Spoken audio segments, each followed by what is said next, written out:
Poner un motor de aviación real dentro de un tanque pesado en plena Guerra Fría se consideraba una locura temeraria, condenada al colapso logístico. Sin embargo, fue precisamente esta bestia de turbina de gas sibilante la que se convirtió en el corazón de la máquina, que cambió para siempre las reglas de la guerra blindada. Amigos, les presento al M1 Abrams, un depredador blindado que se convirtió en el símbolo principal del poder militar estadounidense. ¿Cómo logró Chrysler Defense, una empresa al borde de la bancarrota, arrebatar este contrato crucial a los favoritos de General Motors con la ayuda de un sediento motor a reacción? ¿Por qué este tanque, diseñado para batallas defensivas en los verdes campos de Europa, demostró su máxima eficacia en los desiertos ardientes de Irak? ¿Y con qué defectos de diseño ocultos tuvieron que luchar los ingenieros estadounidenses justo antes del lanzamiento de la producción en serie? Durante 40 años de servicio, este tanque se ha transformado de un simple defensor de las llanuras europeas en una verdadera fortaleza digital sobre orugas. Recomiendo ver este reportaje hasta el final. Conocerán todos los secretos de ingeniería de este gigante, desde su exclusivo sistema de control de tiro hasta los últimos sistemas de supervivencia de la tripulación en las condiciones del combate moderno. Comenzamos. Finales de la década de 1960. Los Estados Unidos de América y la República Federal de Alemania, dos de los mayores aliados de la Organización del Tratado del Atlántico Norte, se sientan en la misma mesa y acuerdan construir un tanque juntos. La idea parecía impecable. Dinero estadounidense y experiencia de ingeniería alemana. Dos estados con los ejércitos más fuertes del mundo occidental, uniendo fuerzas por una sola máquina. El proyecto recibió el nombre de Tanque Principal de Batalla 70, abreviado MBT-70. Según el diseño, se suponía que sería un tanque de nueva generación, silueta baja, cañón potente, tripulación protegida de forma segura dentro del chasis. Pero muy rápidamente algo salió mal. Estados Unidos y Alemania Occidental no lograban ponerse de acuerdo en absolutamente nada. Los ingenieros estadounidenses insistían en unas soluciones técnicas, los alemanes en otras. Diferentes estándares, diferentes prioridades, diferentes visiones de cómo debería ser un tanque moderno. Las reuniones conjuntas se prolongaban, los presupuestos aumentaban y no había resultados reales. Para el año 1969, el costo del proyecto superó todos los límites razonables. Un solo prototipo costaba una suma con la que se habrían podido construir varios tanques convencionales. El Congreso de los Estados Unidos miraba estas cifras con una irritación cada vez mayor. En 1969, Alemania Occidental se retiró oficialmente del proyecto. Desde entonces, los alemanes siguieron su propio camino, lo que daría origen al tanque Leopard 2.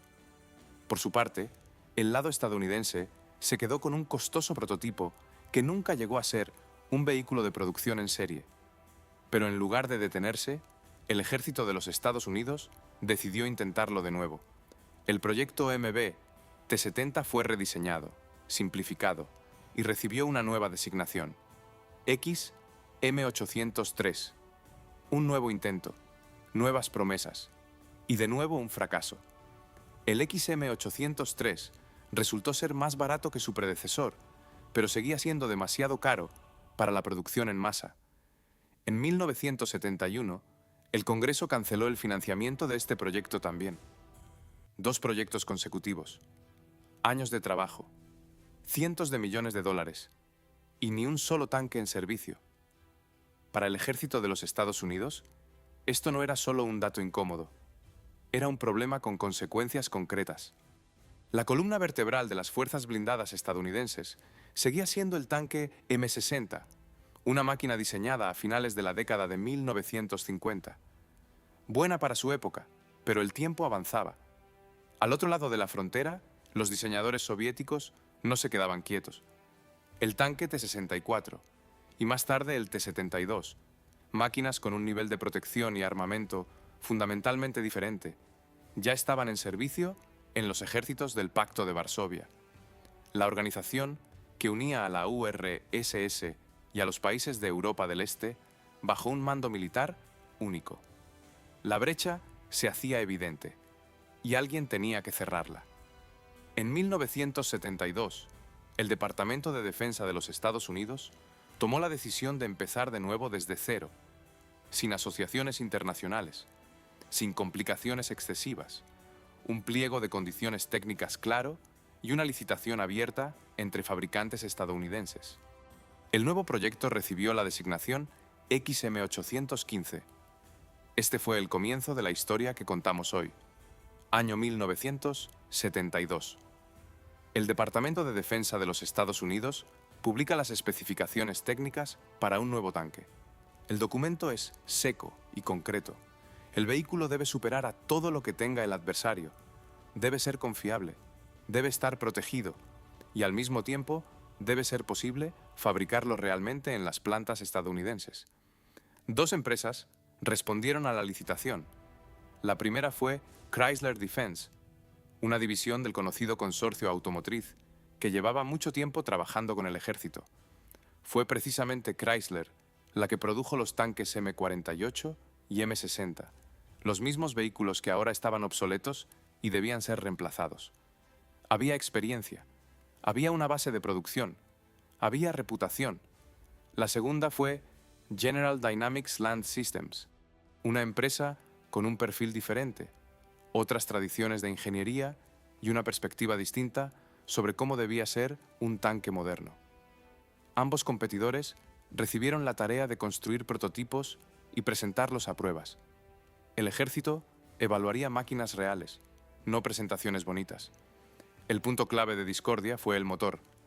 General Dynamics propuso instalar un motor diésel en el tanque, una solución probada.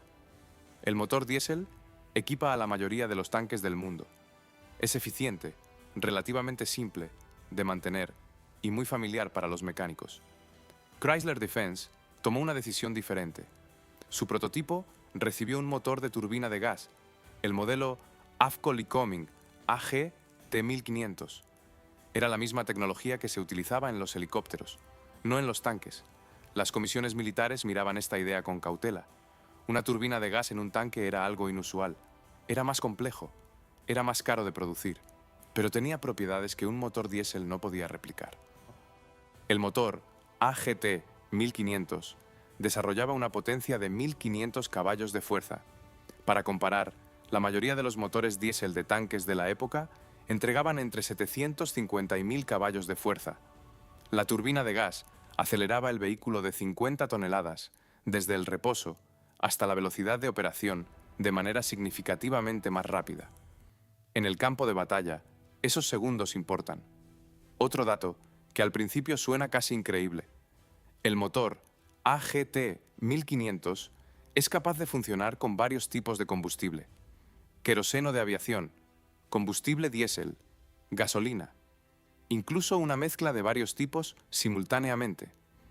Para un ejército que opera en las condiciones de suministro más diversas, esto no es solo una comodidad, es una ventaja táctica. También había debilidades obvias. Una turbina de gas consume significativamente más combustible que un motor diésel comparable. En marcha, esto se nota bastante. Además, la turbina es muy sensible al polvo y al aire contaminado, que son precisamente las condiciones en las que un tanque tiene que trabajar con más frecuencia. Este problema tendría que resolverse por separado. Las pruebas de los dos prototipos se realizaron en paralelo. El ejército probó los vehículos en diferentes tipos de terreno, bajo diversas condiciones climáticas y con distintas cargas de trabajo. En 1976, la comisión anunció el resultado. El prototipo de Chrysler Defense, con el motor de turbina de gas, fue el ganador. La decisión no fue obvia. Costaba más. Requería resolver problemas que aún no se habían solucionado. Pero la comisión consideró que las ventajas superaban las dificultades. Chrysler Defense recibió el contrato para el desarrollo y la producción. El proyecto cambió de designación. Ahora era el XM1. El siguiente paso era construir no un prototipo, sino 11, y someterlos a pruebas rigurosas, tras las cuales quedaría claro si esta máquina estaba lista o no. Año 1978. La planta de Detroit Arsenal, en el estado de Michigan. En las áreas de producción hay 11 máquinas, todas idénticas por fuera, todas diferentes por dentro. Cada prototipo incorpora una solución técnica ligeramente distinta, un conjunto de componentes algo diferente. Los ingenieros quieren entender qué funciona y qué no. Para eso se necesitan 11 máquinas, y no una sola. El programa de pruebas se diseñó sin concesiones. Los tanques fueron conducidos por terrenos difíciles durante horas. Se probaron bajo calor y frío extremos. Se les obligó a vadear obstáculos de agua. Se disparó el cañón cientos de veces seguidas para comprobar cómo se comportaban la torreta y los mecanismos de puntería bajo una carga prolongada.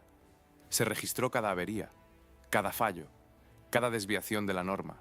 Y las averías no fueron pocas. El primer problema grave fue la transmisión. La unidad de transmisión de potencia bajo la designación XM229, un componente complejo que conecta el motor con el tren de rodaje, fallaba bajo cargas prolongadas. No de inmediato, ni en la primera hora de funcionamiento, sino después de varias horas de movimiento intensivo por terrenos difíciles. El mecanismo comenzaba a comportarse de manera impredecible. Los ingenieros desmontaban la unidad, buscaban la causa y la perfeccionaban.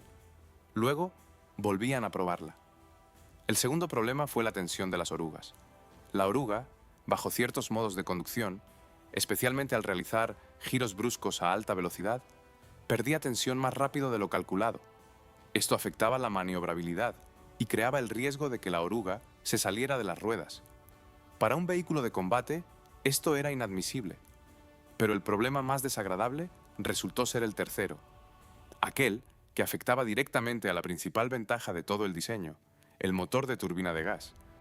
La toma de aire del motor succionaba polvo. Esto suena simple, pero en realidad era un problema sistémico. Una turbina de gas consume una cantidad enorme de aire, significativamente más que un motor diésel de potencia comparable. Con aire limpio, esto no genera dificultades. Pero un tanque se mueve por caminos de tierra, campos y desiertos. Él mismo levanta polvo. El polvo entra en la toma de aire. Pequeñas partículas abrasivas pasan a través de los filtros y entran en la turbina, comenzando a destruirla lentamente desde el interior. Los álabes del compresor de la turbina funcionan a velocidades de rotación extremadamente altas.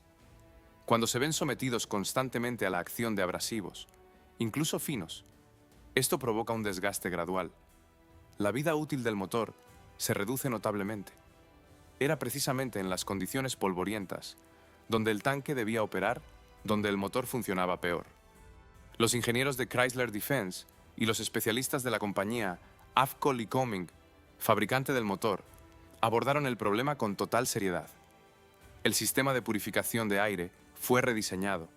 Los elementos filtrantes se reforzaron.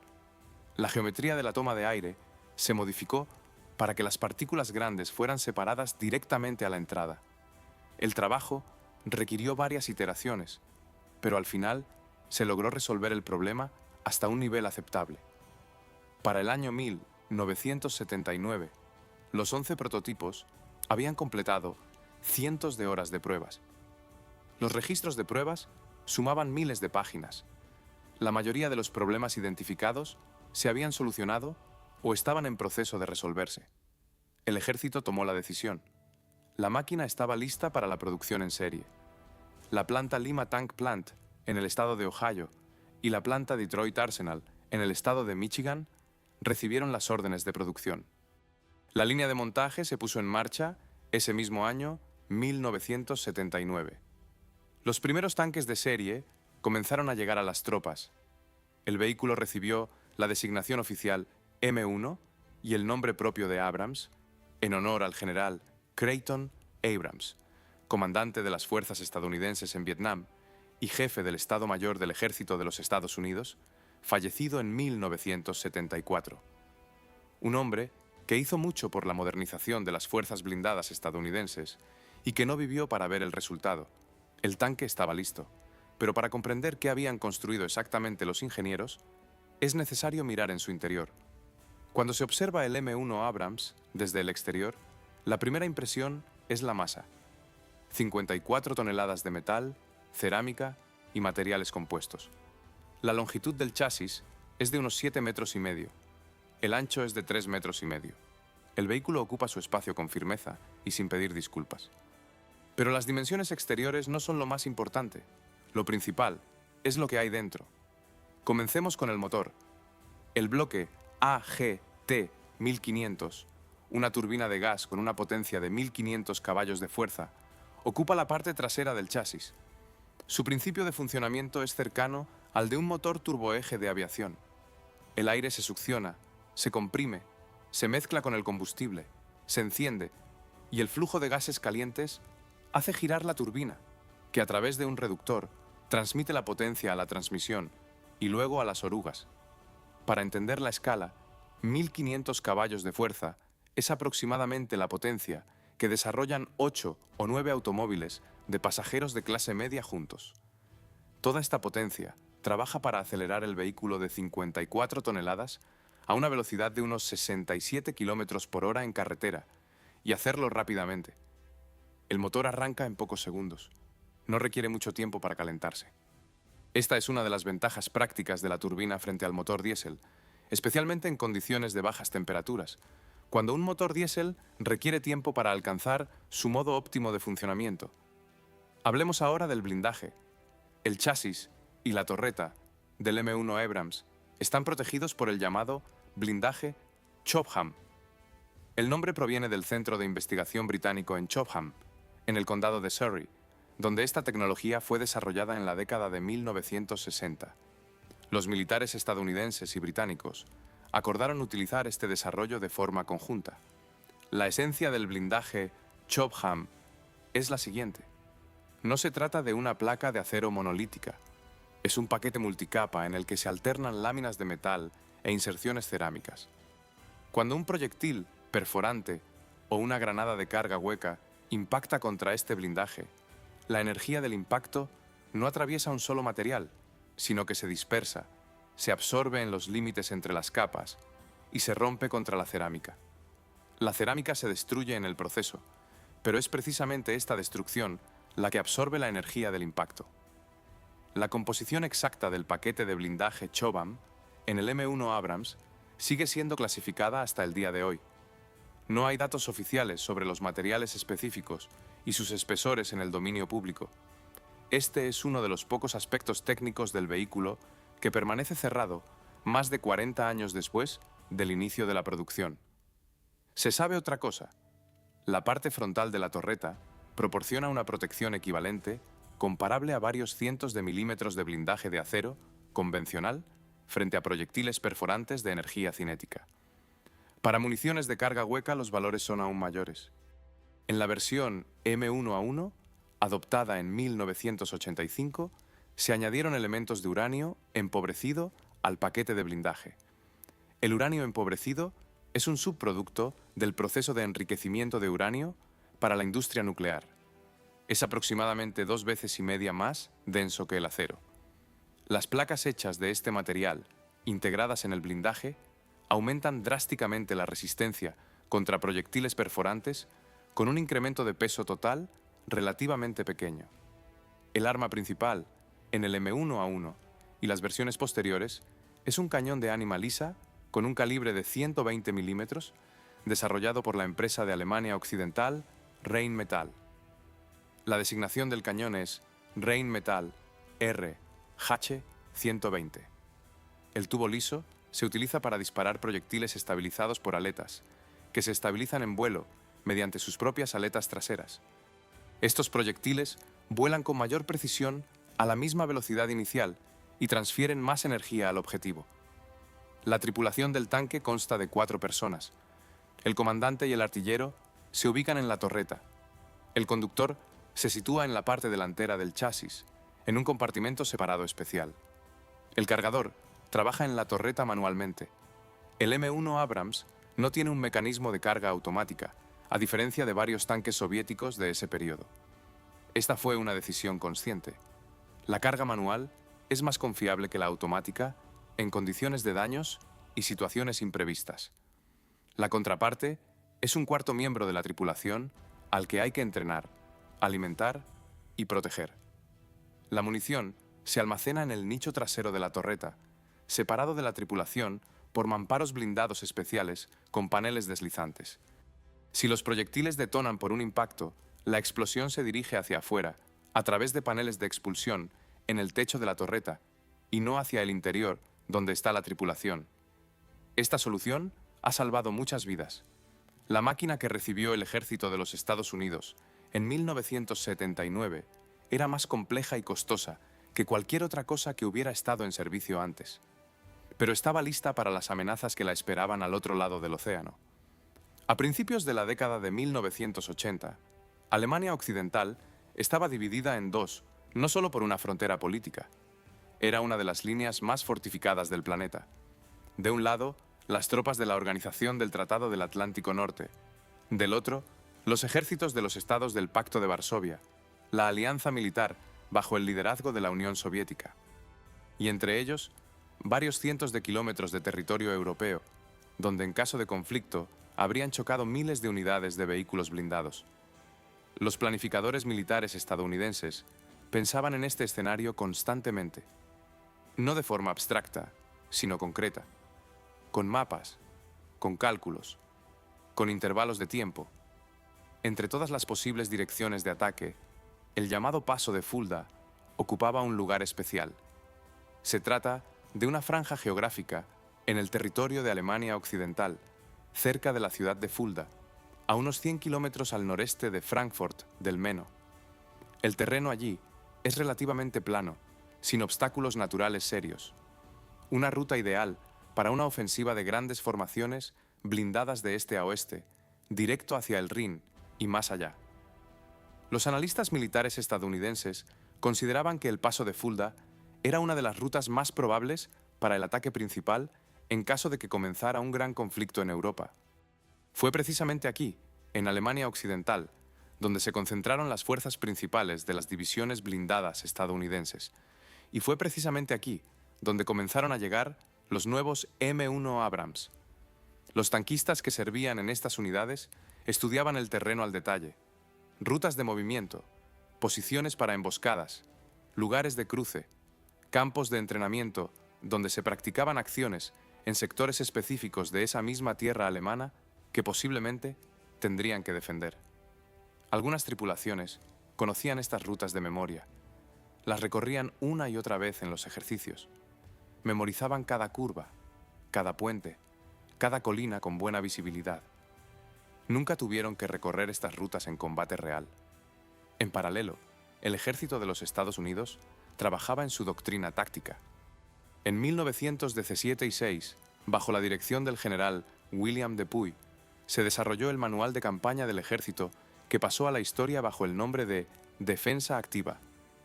El documento definía cómo debían actuar las fuerzas estadounidenses frente a un adversario numéricamente superior. El núcleo de este enfoque consistía en lo siguiente: no intentar mantener una línea de defensa estática larga que fuera imposible cubrir con suficientes tropas. En su lugar, concentrar las fuerzas en las direcciones del ataque real, utilizando la maniobra y el poder de fuego para infligir el máximo daño a las columnas enemigas en avance. El M1 Abrams encajaba con precisión en esta doctrina. Su alta velocidad de movimiento en terrenos difíciles permitía reposicionar rápidamente los vehículos de un sector a otro. Los visores térmicos hacían posible disparar de noche y en condiciones de mala visibilidad, incluso a través del humo y el polvo que inevitablemente acompañan a cualquier batalla importante.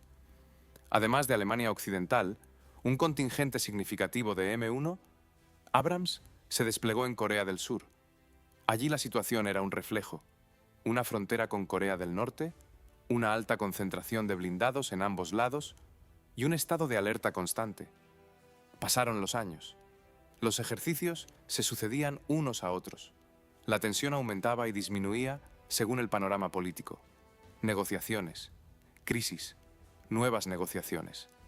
En 1989 cayó el muro de Berlín. En 1991, la Unión Soviética dejó de existir. El enfrentamiento para el cual se había creado el M1 Abrams terminó sin un solo disparo entre los dos participantes principales. Pero para ese momento, el M1 Abrams ya se estaba preparando para una prueba completamente diferente, no en Europa, no contra tanques soviéticos. En el desierto, contra un ejército que, por número de blindados, figuraba entre los 10 más grandes del mundo. Agosto de 1990. Las tropas iraquíes, bajo el mando de Saddam Hussein, entran en Kuwait y ocupan el país en pocas horas. El Consejo de Seguridad de las Naciones Unidas exige la retirada de las tropas. Irak no reacciona. Una coalición internacional, bajo el liderazgo de los Estados Unidos, comienza el despliegue de fuerzas en la región. La operación recibe el nombre de Escudo del Desierto, que fue la fase de acumulación de fuerzas. Luego comenzaría otra fase. Para enero de 1991, unos 2.000 tanques M1 Abrams estaban concentrados en la región. Formaban parte del séptimo cuerpo del Ejército de los Estados Unidos, una unidad trasladada directamente desde Alemania Occidental, donde durante décadas se había preparado para un escenario completamente diferente. El ejército iraquí, en ese momento, disponía de una cantidad significativa de blindados. La base de su flota de tanques consistía en los modelos soviéticos T-55, T-62 y T-72. Estas eran máquinas serias, especialmente el T-72, considerado uno de los mejores tanques soviéticos de su generación. En términos numéricos, las fuerzas blindadas iraquíes figuraban entre las más grandes del mundo. En el papel, parecía un enfrentamiento formidable. En la práctica, todo resultó ser diferente. El 17 de enero de 1991 comenzó la campaña aérea. Durante varias semanas, la aviación de la coalición bombardeó sistemáticamente las posiciones iraquíes, sus sistemas de comunicación y suministro. Para el momento en que comenzó la operación terrestre, las tropas iraquíes ya habían sufrido pérdidas significativas y estaban desorganizadas. El 24 de febrero de 1991 se inició la operación terrestre conocida como Tormenta del Desierto. El séptimo cuerpo lanzó su ataque desde el territorio de Arabia Saudita en dirección oeste, realizando un amplio flanqueo alrededor de las posiciones principales iraquíes. Fue una maniobra de flanqueo clásica. El enemigo esperaba un ataque frontal y lo recibió en el flanco y la retaguardia. Fue aquí donde el M1 Abrams se encontró cara a cara con los tanques iraquíes. Los visores térmicos de los vehículos estadounidenses permitían detectar objetivos a distancias de hasta 3 kilómetros, tanto de día como de noche, bajo tormentas de arena y el humo de los pozos petroleros en llamas que las fuerzas iraquíes habían incendiado durante su retirada. Los tanquistas iraquíes, en la mayoría de los casos, no veían al adversario hasta el momento en que se abría el fuego. La distancia fue un factor decisivo. El cañón de 120 milímetros del M1A1 destruía los tanques iraquíes desde distancias de 2 a 2,5 kilómetros. Los cañones de los T-72 y T-55 eran efectivos a distancias significativamente menores. En varios casos documentados, las tripulaciones estadounidenses abrieron fuego y destruyeron los objetivos antes de que el enemigo siquiera comprendiera que estaba bajo ataque. Uno de los episodios más representativos fue la batalla de Medina Ridge, el 27 de febrero de 1991. Unidades de la Primera División Blindada de los Estados Unidos chocaron con elementos de la Guardia Republicana iraquí, equipados con tanques T-72. En pocas horas de combate, las tripulaciones estadounidenses destruyeron unas 300 unidades de blindados iraquíes. Las pérdidas propias fueron de unos pocos vehículos, ninguno de los cuales fue destruido por el fuego enemigo. Esto nos lleva a un dato que sigue siendo uno de los más citados en la historia de esta máquina. Durante toda la operación Tormenta del Desierto, ni un solo tanque M1 Abrams fue destruido por el fuego de las tropas iraquíes. 9 vehículos sufrieron daños como resultado de explosiones de minas, accidentes y colisiones. Algunos otros fueron inutilizados, deliberadamente, por sus propias tripulaciones, para evitar dejar el equipo al enemigo durante un abandono forzado de posiciones. 7 de estos vehículos fueron restaurados posteriormente, ninguno por un impacto directo del enemigo. Este fue un resultado que superó las expectativas incluso de quienes habían diseñado la máquina. El blindaje resistió, la óptica funcionó. El motor, a pesar de todos los temores sobre el polvo, superó las condiciones del desierto. La operación terrestre duró 100 horas. Luego se declaró el alto el fuego. El M1 Abrams pasó su bautismo de fuego. El resultado fue inequívoco. Pero 10 años después, la misma máquina tendría que encontrarse en condiciones completamente diferentes. No un desierto abierto con distancias de varios kilómetros, sino calles estrechas, edificios de varios pisos, multitudes de personas, y un enemigo al que no se ve en el visor térmico porque se esconde a la vuelta de la esquina a 50 metros. El desierto demostró que el M1 Abrams sabía pelear. La ciudad mostraría qué más tenía que aprender. Año 2003. Las tropas estadounidenses entran en Bagdad. El M1 Abrams se desplaza por las calles de la capital iraquí, una ciudad con una población de unos 5 millones de habitantes, con una urbanización densa, callejones estrechos y edificios pegados a la calzada. Esto no era en absoluto para lo que se había diseñado el vehículo.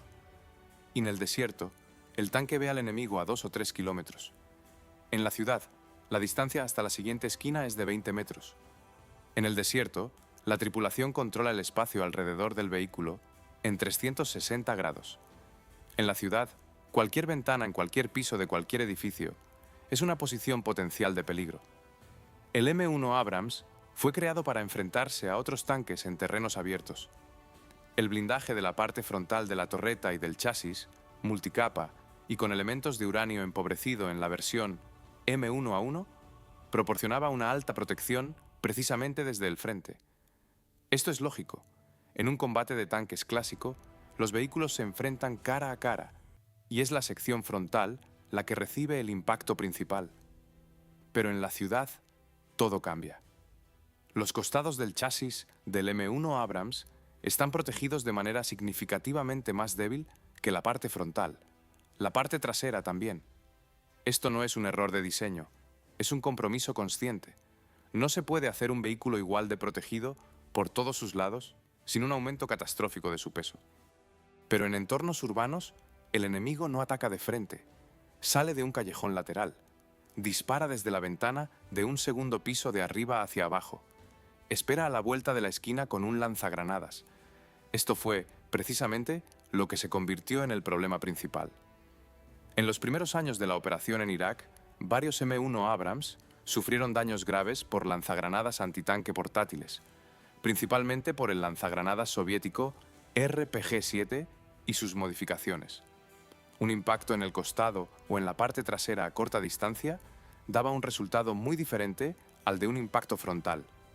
El ejército reaccionó rápidamente. En el año 2005 se desarrolló y adoptó para el servicio un kit denominado Kit de Supervivencia Urbana para Tanques. En su original en inglés, Tank Urban Survival Kit, abreviado como TUSK. El nombre habla por sí mismo. El kit constaba de varios elementos.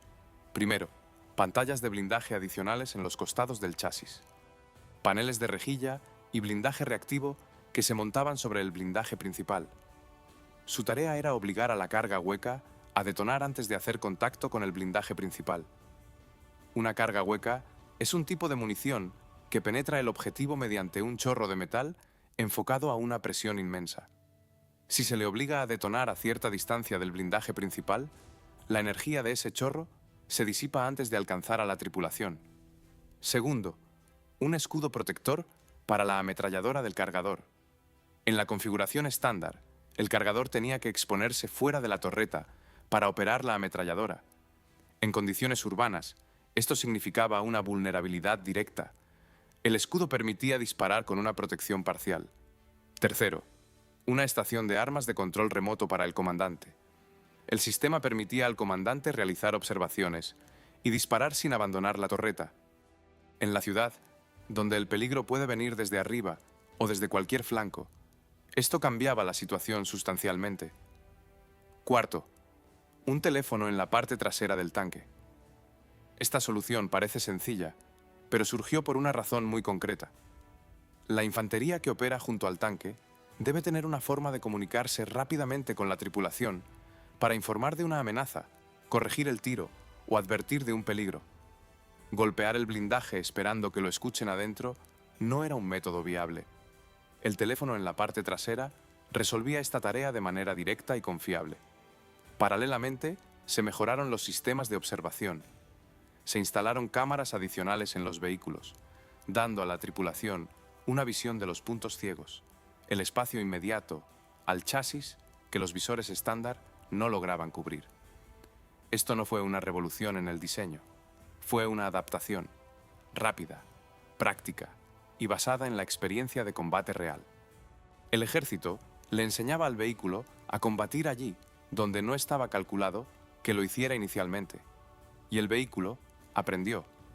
Pero las condiciones urbanas plantearon otra pregunta que el kit de blindaje adicional no resolvía.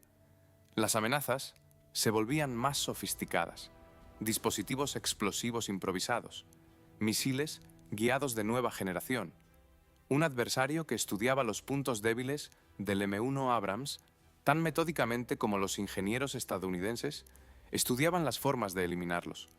La respuesta a estas amenazas fue un programa que cambió el concepto mismo de la protección del tanque.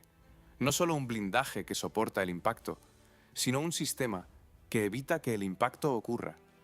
Existen dos enfoques para la protección de un vehículo de combate. El primero consiste en hacer el blindaje tan grueso y resistente que pueda soportar cualquier impacto. Así pensaban los diseñadores de tanques durante la mayor parte del siglo XX. Más acero, más capas, más peso. El segundo enfoque es fundamentalmente diferente. No soportar el impacto, sino evitarlo. Detectar la amenaza en el aire y destruirla antes de que alcance al vehículo. Fue este segundo enfoque el que sirvió de base para el sistema de protección activa denominado Trophy. En su original, Trophy, Active Protection System, desarrollado por la empresa israelí Rafael Advanced Defense Systems junto con Elbit Systems. Israel no se involucró en este tema por casualidad. Las fuerzas blindadas israelíes operaban bajo una amenaza constante de misiles antitanque y lanzagranadas en entornos urbanos y montañosos densos. La tarea era concreta: proteger a la tripulación de amenazas que el blindaje ya no era capaz de detener con garantía. El principio de funcionamiento del sistema Trophy es el siguiente. Alrededor del tanque se ubican antenas de radar, 4 bloques que proporcionan una cobertura completa de 360 grados. El radar escanea continuamente el espacio alrededor del vehículo. Cuando un objeto en vuelo, ya sea un misil, una granada de RPG o una munición guiada, entra en la zona de detección, el sistema determina su trayectoria y velocidad en fracciones de segundo. Luego, se activa el contraataque. Un contenedor especial, montado en la torreta, lanza hacia la amenaza una ráfaga de perdigones metálicos compactos. Esto ocurre a unos pocos metros del costado del vehículo, lo suficientemente cerca para interceptar la munición, pero lo bastante lejos para que la detonación no dañe al propio tanque. Todo el ciclo, desde el momento de la detección hasta la interceptación, toma entre 3 y 5 milisegundos. Para comparar, un ser humano parpadea en aproximadamente 150 milisegundos. El sistema trabaja 30 veces más rápido. Esto no es teoría. El sistema Trophy se instaló por primera vez en los tanques israelíes Merkava Mark IV en el año 2009. Desde entonces, se han registrado decenas de interceptaciones confirmadas en condiciones de combate reales. Ninguna tripulación resultó herida en los casos en que el sistema funcionó correctamente. El ejército de los Estados Unidos tomó la decisión de integrar el sistema Trophy en el M1 Abrams dentro del programa de modernización, denominado Paquete de Mejora del Sistema Versión 3, en su original en inglés System Enhancement Package Version 3, abreviado como EPV3. Los primeros vehículos con el sistema Trophy integrado llegaron a las unidades del ejército de los Estados Unidos en el año 2020, pero la protección activa no fue lo único que trajo el programa EPV3. Los visores térmicos fueron reemplazados por dispositivos de nueva generación. El visor térmico de segunda generación, utilizado en versiones anteriores, proporcionaba una imagen en blanco y negro con resolución limitada. Los nuevos equipos aseguran una imagen significativamente más clara bajo peores condiciones climáticas y a mayores distancias. El artillero ve el objetivo antes. Esto significa que puede abrir fuego antes. El sistema de control de tiro también recibió una actualización. La computadora balística ahora tiene en cuenta un mayor número de variables al calcular las correcciones, la velocidad y dirección del viento, la temperatura del aire, el desgaste del tubo del cañón y la temperatura del propio proyectil. Cada una de estas variables influye en el punto de impacto, especialmente a grandes distancias. La computadora procesa todos los datos en una fracción de segundo y entrega al artillero la corrección lista. Se añadió un sistema de gestión de energía. A primera vista, esto suena menos emocionante que la protección activa o los nuevos visores, pero en la práctica es vital. Cuando un tanque está estacionado en una posición con el motor apagado, para no consumir combustible y no generar una firma térmica e hidráulica o acústica, la tripulación aún debe tener la capacidad de operar los sistemas electrónicos, realizar observaciones y cargar sus equipos. El nuevo sistema permite hacer esto desde una unidad de energía auxiliar, sin necesidad de encender el motor principal. La versión S, EPEV-3, también recibió un sistema de protección, mejorado contra dispositivos explosivos improvisados. Los inhibidores que bloquean las señales de radio para detonaciones a distancia se integraron directamente en la estructura del vehículo, en lugar de instalarse como equipos provisionales externos. El M1 Abrams, versión S, EPV-3, ya no es la máquina que Chrysler Defense presentó a las pruebas en 1978. De ese vehículo solo quedan el concepto general de distribución y el nombre. Todo lo demás ha pasado por varias generaciones de rediseño. Pero hay un capítulo más en esta historia. El M1 Abrams no es solo un tanque estadounidense. Está en servicio en decenas de países, y en cada país tiene su propia historia de servicio. Cuando en 1979 el M1 Abrams entró en la línea de montaje, nadie planeaba convertirlo en un producto de exportación a gran escala. Era un tanque para el ejército de los Estados Unidos, diseñado bajo los requisitos estadounidenses, para la doctrina estadounidense y bajo el sistema estadounidense de suministro y mantenimiento. Pero muy pronto quedó claro que otros países también querían esta máquina. El primer gran comprador de exportación fue Egipto. En 1988 se firmó un acuerdo para el suministro y la producción, bajo licencia de tanques, M1A1 en territorio egipcio. Este fue un contrato inusual. Egipto no solo compraba vehículos terminados, sino que obtenía el derecho de ensamblarlos en sus instalaciones, en una planta en la ciudad de Helwan, al sur del Cairo. Los componentes estadounidenses se enviaban a Egipto, donde especialistas locales que habían recibido capacitación en los Estados Unidos ensamblaban los vehículos terminados. El programa se extendió por décadas. En la actualidad, Egipto cuenta con más de 1000 tanques M1A1, lo que lo convierte en uno de los mayores operadores de este vehículo en el mundo, solo por detrás de los propios Estados Unidos. La versión egipcia del M1A1 difiere de la estadounidense en un punto fundamental. Los elementos de blindaje de uranio empobrecido que se instalan en los vehículos estadounidenses están ausentes en la versión egipcia. En su lugar, se utilizan paquetes de blindaje alternativos. Los Estados Unidos no transfieren la tecnología de blindaje con uranio empobrecido a compradores extranjeros. Esta es una postura de principios que no ha cambiado desde la aparición de esta tecnología. El siguiente gran comprador fue Kuwait, el país por cuya liberación se llevó a cabo la Operación Tormenta del Desierto en 1991. Tras el final de esa operación, Kuwait tomó la decisión de reforzar sustancialmente sus propias fuerzas blindadas. La elección recayó en el M1A2, una versión más moderna, con sistemas digitales de control y comunicación mejorados. Los vehículos kuwaitíes recibieron la designación M1A2 Kuwait y se distinguieron por una serie de modificaciones específicas para las condiciones climáticas locales, principalmente sistemas de enfriamiento de electrónica, mejorados para funcionar bajo un calor extremo. Arabia Saudita fue aún más lejos. El reino adquirió tanques M1A2 en una versión que recibió la designación M1A2 Arabia Saudita. Esta versión incluía sistemas de comunicación adicionales adaptados a los estándares de las Fuerzas Armadas saudíes, y una serie de otras modificaciones. Arabia Saudita es uno de los mayores operadores del M1 Abrams fuera de los Estados Unidos. Australia tomó una decisión ligeramente diferente. En el año 2007, el ejército australiano adquirió tanques M1A1 procedentes de los excedentes del ejército de los Estados Unidos, vehículos que habían pasado por una reconstrucción completa y habían sido actualizados al estándar más reciente. Los M1A1 australianos recibieron la designación M1A1 AIM, de las siglas en inglés de Gestión Integrada Abrams. La particularidad del enfoque australiano es que el país desarrolló una cadena completa de mantenimiento técnico y reparación en su propio territorio, sin depender de contratistas estadounidenses.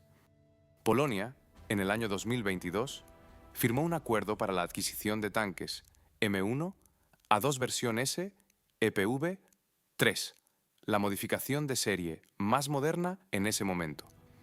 Esta es una de las mayores transacciones europeas para la adquisición del M1 Abrams. El ejército polaco había operado durante mucho tiempo tanques de fabricación alemana, Leopard 2, y la llegada del M1 Abrams a la flota polaca significó la transición a una estructura mixta de fuerzas blindadas con 2 plataformas diferentes. Hablemos ahora de un caso especial. A mediados de la década de 1980, Corea del Sur comenzó el desarrollo de su propio tanque principal de batalla. El país necesitaba una máquina adaptada a las especificidades del teatro de operaciones coreano, terreno montañoso, una densa red de carreteras y condiciones climáticas particulares. Se tomó como base el M1 Abrams, pero no se copió simplemente. Junto con la empresa estadounidense General Dynamics Land Systems, los ingenieros coreanos desarrollaron un vehículo que utilizaba una serie de soluciones técnicas del M1 Abrams, pero que tenía una distribución de espacio diferente, otro motor y una parte significativa de componentes locales. Este tanque recibió la designación K1 y entró en producción en 1985. Posteriormente, se desarrolló la versión K1A1 con un cañón de 120 milímetros, el mismo utilizado en el M1A1. Corea del Sur fue más allá y creó un tanque completamente independiente, el K2 Black Panther, que solo conceptualmente se remonta al diseño estadounidense. La historia del K1 coreano muestra algo importante. El M1 Abrams resultó ser no solo un tanque para la venta, se convirtió en una plataforma sobre la cual varios países construyeron sus propios programas de blindados. Algunos adoptaron el vehículo completo, otros solo soluciones individuales. Un tercer grupo utilizó la colaboración con empresas estadounidenses como un trampolín para desarrollar su propia escuela de ingeniería. Esta es una propiedad poco común para cualquier tipo de tecnología militar, pero mientras decenas de países operaban y adaptaban el M1 Abrams a sus necesidades, en los propios Estados Unidos ya se pensaba en el siguiente paso. No simplemente otra modernización, una pregunta fundamentalmente nueva. ¿Cómo debe ser un tanque en un mundo donde el campo de batalla cambia más rápido de lo que las máquinas alcanzan a cambiar? En el año 2022, la empresa General Dynamics Land Systems mostró al mundo un vehículo al que llamó Abrams X. No una nueva modificación en el sentido habitual, ni otro paquete de actualizaciones para la plataforma existente. Era un prototipo conceptual, una declaración de lo que podría ser la próxima generación. Por fuera, el vehículo recuerda al M1 Abrams. La misma distribución general, la misma forma característica de la torreta, pero por dentro hay una filosofía completamente diferente. Comencemos con el motor. El Abrams X está equipado con una planta motriz híbrida. Es una combinación de un motor de combustión interna tradicional con generadores eléctricos y acumuladores de energía. Este sistema resuelve uno de los problemas históricos del M1 Abrams, el alto consumo de combustible. La planta híbrida permite al vehículo operar en modo de bajo consumo de combustible durante la marcha y pasar a un modo de potencia total cuando es necesario. Según estimaciones preliminares de la empresa, el consumo de combustible puede reducirse aproximadamente en un 50% en comparación con el motor actual AGT-1500. Para la logística militar, esto no es solo una comodidad, es una ventaja estratégica. El combustible debe ser transportado. Las columnas de suministro son vulnerables. Cuanto menos combustible consuma el tanque, menos columnas de suministro se necesitarán para mantenerlo. Esto acorta la cadena de dependencia de las estructuras de retaguardia. Pero el cambio más radical no tiene que ver con el motor. En el Abrams X se ha instalado una torreta no tripulada. Esto significa que dentro de la torreta no hay personas. El comandante y el artillero han sido trasladados al chasis del vehículo, allí donde tradicionalmente solo se encontraba el conductor. Todas las operaciones con el cañón, como la puntería, la carga y la selección del objetivo, se realizan de forma remota a través de sistemas de control dentro del chasis protegido. Esto cambia toda la geometría de la protección. La torreta es, tradicionalmente, la parte más vulnerable de un tanque. En ella se encuentra la tripulación y se almacena parte de la munición. Un impacto en la torreta tiene una alta probabilidad de significar la pérdida de la tripulación o de la capacidad de combate del vehículo. Cuando no hay personas en la torreta, un impacto en ella se vuelve menos crítico. La tripulación está protegida por la masa de todo el vehículo, y no solo por el blindaje de la torreta. Además, la torreta no tripulada permite reducir sus dimensiones y su silueta. Una silueta más pequeña equivale a una menor probabilidad de ser impactado. El Abrams X también está diseñado para integrarse con sistemas no tripulados. El vehículo puede operar en pareja con plataformas terrestres no tripuladas, como vehículos de reconocimiento, vehículos de apoyo de fuego o robots de transporte. La tripulación dentro del tanque controla no solo su propio vehículo, sino también varias unidades no tripuladas a su alrededor. Esta es una perspectiva de combate completamente diferente, pero aquí está la pregunta que se hace con cada vez más frecuencia. No solo los ingenieros, sino también los analistas militares, historiadores y personas que piensan profesionalmente en cómo cambia la naturaleza del enfrentamiento armado. ¿Se necesita un tanque pesado en el mundo moderno? Los argumentos de los escépticos son conocidos. Las municiones guiadas de precisión, lanzadas desde vehículos aéreos no tripulados, son capaces de alcanzar objetivos blindados con alta precisión y desde una distancia segura. El costo de un solo vehículo aéreo no tripulado y de unas pocas municiones guiadas es incomparablemente menor que el costo de un solo tanque con su tripulación. La logística de los blindados pesados es compleja y requiere enormes recursos. Los argumentos de los defensores también son de peso. El tanque hace lo que un vehículo aéreo no tripulado no puede hacer. Ocupa el territorio físicamente. Opera en condiciones donde los sistemas electrónicos están interferidos o fuera de servicio. Proporciona a la tripulación una protección que ninguna otra plataforma ofrece. Y el impacto psicológico de un vehículo blindado, pesado sobre el enemigo, es un factor difícil de cuantificar, pero imposible de ignorar. La historia del M1 Abrams ofrece una respuesta constante a esta pregunta. El vehículo fue declarado obsoleto varias veces. Primero se dijo que el combate urbano lo destruiría.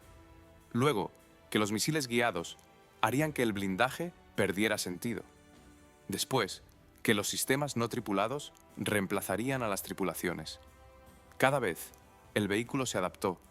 Recibió nuevo blindaje, nueva óptica, nuevos sistemas de protección, nueva electrónica. Desde los primeros dibujos de 1972 hasta el prototipo conceptual Abrams X del año 2022, transcurrieron exactamente 50 años. Durante este tiempo, cambiaron varias generaciones de electrónica, varias generaciones de tecnologías de blindaje y varias generaciones de tanquistas que sirvieron en este vehículo. Una sola cosa se mantuvo sin cambios. Detrás de cada solución técnica hay personas reales, ingenieros que se negaron a aceptar el fracaso como la respuesta definitiva. Tripulaciones que devolvían el vehículo de las pruebas diciendo: «Esto de aquí no funciona, esto hay que rediseñarlo». Mecánicos que mantenían estos vehículos en condiciones para las que no habían sido calculados. El M1 Abrams no es solo un tanque. Son 50 años de decisiones tomadas bajo la presión de circunstancias reales. Algunas decisiones resultaron ser correctas de inmediato. Otras requirieron correcciones. Un tercer grupo se tomó no porque fuera fácil, sino porque no había otra opción. Así es precisamente como se construye la tecnología que permanece en servicio. Les agradezco su atención y hasta pronto. Y